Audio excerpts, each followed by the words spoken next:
समय की बात है। अयोध्या के समीप छोटे से राज्य में राजकुमारी विराजनी रहती थी। सुंदरता, ज्ञान और भक्ति का अद्भुत मेल थी वह। बचपन से ही वह श्री कृष्ण की अन्य भक्त थी। दिन हो या रात, महल हो या उपवन, उसका मन बस श्याम रंग में ही रमा रहता।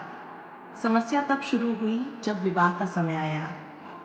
देश विदेश से राजकुमार आए, पर विराजिनी ने सबका प्रस्ताव ठुकरा दिया।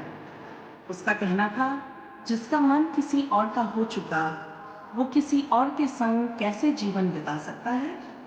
राजा परेशान था।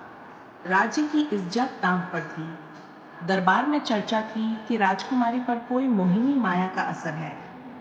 एक रात जब विराजिनी महल के मंदिर में रोती हुई कृष्ण से बात कर रही थी, तभी मंदिर में तेज प्रकाश फैला और सामने प्रकट हुए श्री कृष्ण मुस्कुराते हुए बोले, भक्ति में समर्पण चाहिए, पर जीवन में संतुलन भी। मैं तेरे मन में सदा हूँ, पर तुझे इस जन्म का धर्म भी निभाना है।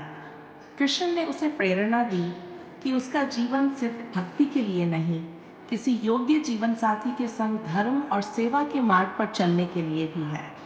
अगले ही दिन एक साधारण किंतु तेजस्वी राजकुमार उसके स्वप्न में आया, जो श्री कृष्ण का ही एक रूप था।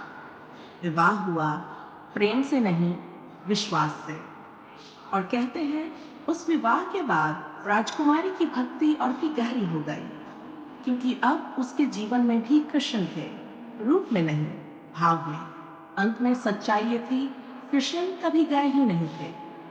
वो तो सदा से उसके साथ थे, बस उसे समझना था।